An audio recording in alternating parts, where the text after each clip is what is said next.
बिस्मिल्लाहिर्रहमानिर्रहीम अस्सलाम वालेकुम। Welcome back to the channel. I hope आप सब खैरियत से होंगे, जहां भी रहें आबाद रहें, हंसते मुस्कुराते रहें।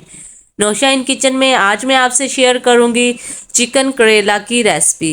अगर आपसे करेले कड़वे बनते हैं तो ये रेसिपी आपके लिए है। कुछ ऐसी टिप्स एंड ट्रिक्स शेयर करूंगी जिनको फॉलो करते हुए अगर आप इस रेसिपी को ट्राई करेंगे तो इंशाल्लाह आपसे बिल्कुल परफेक्ट रेसिपी बनकर तैयार होगी और करेले भी कड़वे नहीं बनेंगे। एक बार तो आपने इस रेसिपी को ज़रूर ट्राई करना है। रेसिपी अच्छी लगे तो इसे लाइक और शेयर कर दें। नौशा इन किचन को सब्सक्राइब भी कर दें। तो चलते हैं, रेसिपी स्टार्ट करते हैं। बिस्मिल्लाहिर्रहमानिर्रहीम। यहाँ पे सबसे पहले तो हम करेलों को फ्राई करेंगे। करेलों को कटिंग कैसे करना है और फ्राई करने के लिए तैयार कैसे करना है, वीडियो थोड़ी सी स्किप हो चुकी है, उसके लिए माजरत। मैं आपके साथ इसी पॉइंट पे शेयर कर लेती हूँ। सबसे पहले तो करेलों को कट कर लेंगे बिल्कुल बारीक। अगर आप चाहें तो इनकी ऊपर वाली स्किन रिमूव भी कर सकते हैं। बारीक कट कर लेने के बाद नमक लगाकर 1 घंटे के लिए रख देंगे। उसके बाद 2 से 3 मिनट अच्छी तरह से मसल कर 3 से 4 पानी से अच्छी तरह से वॉश कर लेंगे और इनका इजाफी पानी जो है वो निकाल देंगे और 10 मिनट के लिए पंखे के नीचे रखेंगे ताकि ये थोड़े खुश्क हो जाए। अगर आप इन स्टेप्स को फॉलो करेंगे तो आपके करेले कभी भी कड़वे नहीं बनेंगे। तो यहाँ पे 10 मिनट लगे हैं और करेले अच्छे से फ्राई हो चुके हैं। अब हम इनको निकाल लेंगे। इससे ज़्यादा इनको फ्राई नहीं करना और ये सख्त हो जाएंगे और जूसी बनकर तैयार बिल्कुल भी नहीं होंगे। करेले निकालने के बाद जो ऑयल बचा है उसी ऑयल में हम प्याज ऐड कर देंगे, जिनको बिल्कुल बारीक कट कर लिया और अच्छी तरह से वॉश कर लेने के बाद किसी स्ट्रेनर में रख देंगे ताकि इनका पानी अच्छे से खुश्क हो जाए। प्याज को हमने ब्राउन बिल्कुल भी नहीं करना, बस 3 से 4 मिनट फ्राई करेंगे। जब लाइट सा कलर इनका चेंज हो जाएगा, हल्का पिंक सा कलर आ जाएगा तो हम इनको निकाल लेंगे। तो देखिए जी, 3 से 4 मिनट के बाद ये लाइट पिंक से हो गए हैं। अब हम इनको निकाल लेंगे और इनका इस्तेमाल रेसिपी में हम आगे चलकर करेंगे। ये छोटी छोटी बातें होती हैं, अगर इनका ख्याल रखा जाए तो रेसिपी बहुत ही परफेक्ट बनकर तैयार होती है। तो प्याज निकाल लेने के बाद जो ऑयल बचेगा उसी ऑयल में हम लहसुन अदरक का पेस्ट 1 टेबलस्पून ऐड करेंगे और इसे 1 से 2 मिनट फ्राई करेंगे ताकि इसका कच्चापन जो है वो ख़त्म हो। 2 मिनट इसे फ्राई कर लेने के बाद इसमें शामिल कर देंगे चिकन। ये रेसिपी जो है वो हम चिकन के साथ बना रहे हैं। चिकन को 3 से 4 मिनट फ्राई करेंगे लहसुन के साथ ताकि इसका कलर चेंज हो जाए और जो लहसुन है उसका कच्चापन ख़त्म हो जाए। चिकन को 4 से 5 मिनट हमने अच्छे से फ्राई कर लिया है। देखिए जी, इसका कलर भी चेंज हो चुका है। इस पॉइंट पे जो 1 प्याली प्याज हमने बचा के रखे थे वो ऐड कर देंगे। इस रेसिपी में हम आधा किलो प्याज का इस्तेमाल करेंगे और इसे अच्छे से मिक्स कर लेंगे। इसी पॉइंट पे हम इसमें ऐड करेंगे टमाटर।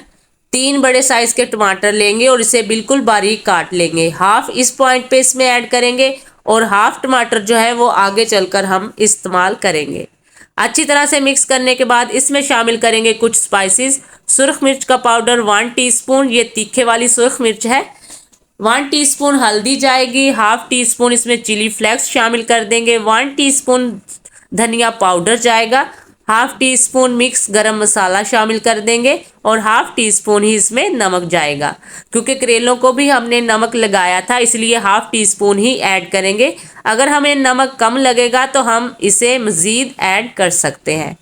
स्पाइसेस जो है वो आप अपने हिसाब से ही इसमें ऐड करेंगे, क्योंकि कुछ लोग जो होते हैं वो ज़्यादा स्पाइसी पसंद करते हैं और कुछ लोग कम खाना पसंद करते हैं, इसीलिए स्पाइसेस अपने हिसाब से सेट करें।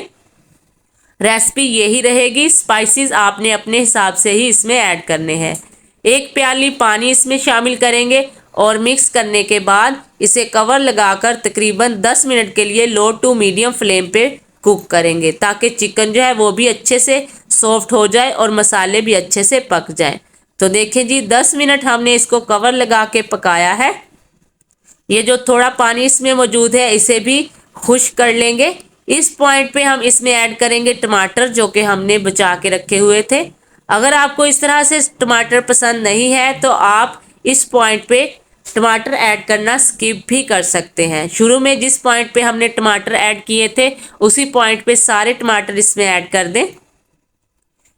4 से 5 अदद साबुत हरी मिर्च इसमें ऐड करेंगे, जो कि जब करेला की रेसिपी आप ट्राई करेंगे, टेस्ट करेंगे, बहुत ही ज़बरदस्त लगेंगी इंशाल्लाह ताला। तो माशाल्लाह से पानी अच्छे से खुश्क हो चुका है, ऑयल जो है वो भी बिल्कुल अलग हो चुका है। इस पॉइंट पे जो हमने करेले फ्राई करके रखे थे वो इसमें ऐड कर देंगे और इसे अच्छे तरीके से मिक्स कर लेंगे। और जो प्याज फ्राई करके रखे थे वो भी इसमें ऐड करेंगे और इसे भी मिक्स कर लेंगे। और माशाल्लाह से चिकन करेला जो है वो हमारा ज़बरदस्त सा बनकर तैयार हो जाएगा। अक्सर लोग जो हैं वो करेले इसलिए नहीं बनाते, उन्हें लगता है कि उनसे करेले कड़वे बनेंगे। इंशाल्लाह अगर आप इन स्टेप्स को फॉलो करेंगे और इस रेसिपी को फॉलो करेंगे तो आपसे करेले कभी भी कड़वे नहीं बनेंगे। एंड पे हरा धनिया इस पे डालेंगे और ½ टीस्पून मिक्स गरम मसाला स्प्रिंकल करेंगे और इसे कवर लगाकर दम वाली फ्लेम पे 10 मिनट के लिए दम पे रख देंगे। तो माशाल्लाह से देखें जी, 10 मिनट के बाद कवर उठाएंगे और पूरे घर में चिकन करेला की खुशबू जो है वो फैल चुकी है और बहुत ही मज़ेदार ज़बरदस्त सा चिकन करेला की रेसिपी जो है वो बनकर तैयार हो चुकी है। आपने एक बार इस रेसिपी को ज़रूर ट्राई करना है, इंशाल्लाह आपको और आपकी पूरी फैमिली को इसका टेस्ट बहुत ही ज़बरदस्त लगेगा इंशाल्लाह ताला। करेला की इस रेसिपी को आप मटन और बीफ के साथ भी ट्राई कर सकते हैं, बहुत ही ज़बरदस्त बनकर तैयार होती है। माशाल्लाह से देखें जी, कितनी ज़बरदस्त सर्विंग प्लेट जो है वो तैयार हो चुकी है। उम्मीद करती हूँ आज की रेसिपी भी आपको पसंद आई होगी। रेसिपी अगर ज़रा सी भी अच्छी लगी हो तो इसे लाइक और शेयर करना है। नौशा इन किचन को फ़ौरन से सब्सक्राइब भी कर दें और अगर कर दिया है तो thank you so much. Subscribe करने के साथ साथ बेल आइकन को ज़रूर प्रेस किया करें ताकि हर नई आने वाली वीडियो का नोटिफिकेशन सबसे पहले आप तक पहुँचे और ये बिल्कुल फ्री है। इसी तरह की आसान, टेस्टी और मज़ेदार सी रेसिपीज़ के लिए नौशा इन किचन पे विज़िट कीजिए। इंशाल्लाह आपको बहुत ज़बरदस्त रेसिपीज़ मिलेंगी।